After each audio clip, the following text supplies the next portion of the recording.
Muy bien, vamos a ver ahora acerca de uno de los procesos restringidos más importantes, que vendría a ser el proceso isobárico. Este tipo de proceso se denomina de esa manera porque es realizado a presión constante. Recuerda siempre que un proceso restringido es cuando tú tomas en cuenta una cierta condición. Entonces nuestra condición principal en ese caso es trabajar todo el sistema a presión constante. Recuerda que se cumplen ciertas propiedades cuando nosotros consideramos ello, ¿no? Sobre todo el calor específico a presión constante o la capacidad calorífica molar a presión constante y algunas otras propiedades características. Veamos entonces. Decimos entonces que el proceso isobárico es aquel proceso realizado a presión constante. Muy bien. Entonces, el proceso realizado a esa presión constante se denomina proceso isobárico. Entonces, si por ejemplo yo tomo acá, por ejemplo, un punto, al cual le pongo 1, por ejemplo, entonces acá tendré yo el volumen de sub 1 y acá un valor de presión. Si yo tomo el punto acá, por ejemplo, el punto 2, entonces acá tendría yo el volumen de sub 2. Pero date cuenta de que la presión es la misma, tanto en el primer estado como en el segundo estado termodinámico, o sea, la presión se mantiene constante, ¿no? Ya que la gráfica es una línea recta paralela al eje horizontal, o sea, al eje del volumen. Recuerda que la forma de calcular el trabajo era el área bajo la gráfica, ¿no? O sea, esta área que tú estás viendo, dicho sea de paso, ya está sombreada, ¿no? Pero por si acaso te lo recalco. El área bajo esa gráfica vendría a ser simplemente el trabajo. Ahí diremos entonces, profe, el trabajo, en este caso, sería, como tú ya sabes, como tú bien sabes, el área bajo la gráfica, ¿no? El área, en ese caso, del rectángulo.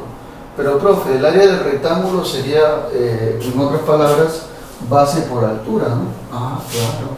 O sea, la base sería, ¿quién, profe? Ah, la resta de los dos, ¿no? Voy a poner acá, ¿no? Base por altura es el área de un rectángulo. La resta de estos dos, pues, es la base, ¿no? Porque obviamente tiene que ser este punto menos este punto.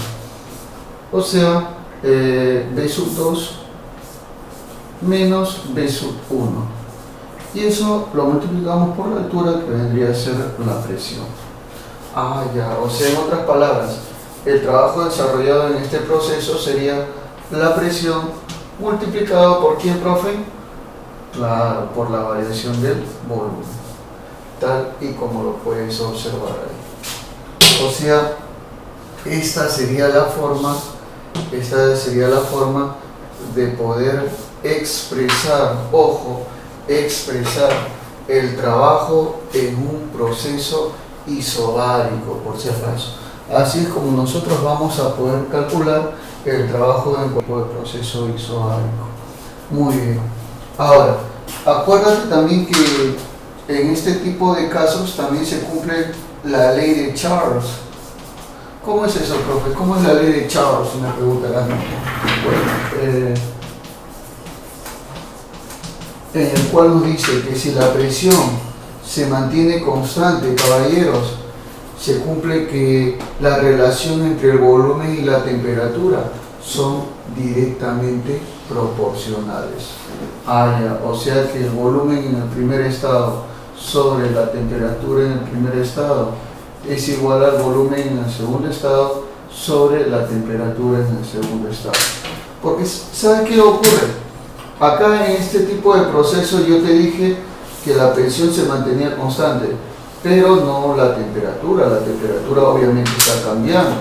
Entonces, la ley de Charles, recuerda tú, que me brinda esa relación básica entre volumen y temperatura. Entonces tú puedes aplicar la ley de Charles en este caso, ¿no? Entonces, como vuelvo a recalcarte, es muy básico que puedas saber esto y tengas que aprender de eso siempre. Lo siguiente, el problemita mencionado dice: Un gas ideal contenido en un cilindro que tiene un pistón movible. Tiene una presión de 400 kilopascales. Se le proporciona 20 kilojoules de calor y se expande isobáricamente hasta alcanzar un volumen igual a 1,5 veces su volumen inicial. Su energía interna aumenta en 10 kilojoules. En este proceso determine el volumen inicial del gas en metros cúbicos. Perfecto. Vamos entonces a coleccionar los datos que nos están dando para poder desarrollar este problema que está totalmente sencillo. Nos dice, la presión vale 400 kilopascales. Bueno, presión entonces 400 kilopascales. Perfecto. Se le proporciona 20 joules de calor, o sea, el calor que va a absorber va a ser igual a 20 kilojoules. Perfecto. Y se expande isobáricamente, o sea, quiere decir que el trabajo es positivo, ¿no? Hasta alcanzar un volumen igual a 1,5 veces su volumen inicial. O sea, quiere decir que el volumen final es igual a 1,5 veces el volumen inicial. Eso quiere decir, ¿no? Ya. Su energía interna aumenta en 10 kilojoules. La variación de la energía es positiva. ¿Por qué, profe? Porque dice aumenta. Recuerda, bueno, las palabritas mágicas. Aumenta positiva, disminuye negativa. En 10 kilojoules. O sea que esto vale 10 kilojoules. Perfecto. Como todo está en kilo, no me preocupo por las unidades. Determina el volumen inicial del gas en metros cúbicos. Bueno, primero lo que tú tienes que saber es la primera ley de la termodinámica, ¿no? Vamos a recordar entonces esta parte y iremos aplicando la primera ley de la termodinámica.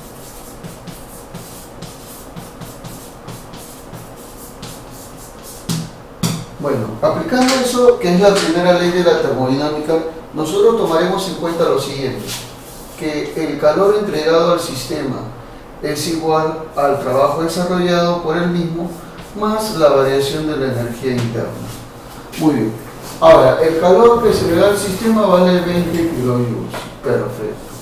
20 kilojoules. El trabajo, bueno, como es un proceso isobárico, porque mira, nos dice, se expande isobáricamente. O sea, acá está el detalle. Como se está expandiendo isobáricamente, o sea, es a presión constante, entonces tú ya sabes que esto se trabaja como presión por la variación de volumen, más la variación de su energía interna, que sabemos que vale 10 kilojoules. Pasa a restar, sería 20 menos 10, 10. Igual a la presión. Profe, ¿la presión cuánto vale? 400. Perfecto. Multiplicado por la variación del volumen, que es volumen final menos volumen inicial. Volumen final menos volumen inicial. Claro que sí, sí y sí. Se me va, mira, se me van las pelotitas inmediatamente y me va a quedar 1 entre 40. Perfecto, 1 entre 40. Esto va a ser igual a el volumen final, pero dice que el volumen final es 1,5 veces el volumen inicial. Ahí, o sea que acá le voy a poner 1,5 veces el volumen inicial menos el volumen inicial. Restas estos dos y me quedará 0,5 veces el volumen inicial. Perfecto. Así se resuelve este tipo de problemas. Nada más que decirte.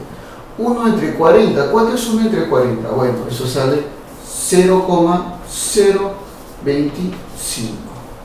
Perfecto, perfecto. Ahora esto pasaría a dividir y te darías tú cuenta que el volumen inicial vale 0,05 metros cúbicos. Y eso es lo que me están pidiendo. Me están pidiendo calcular el volumen inicial. Ojo al piojito, por si acaso. Eso es lo que me piden. El volumen inicial.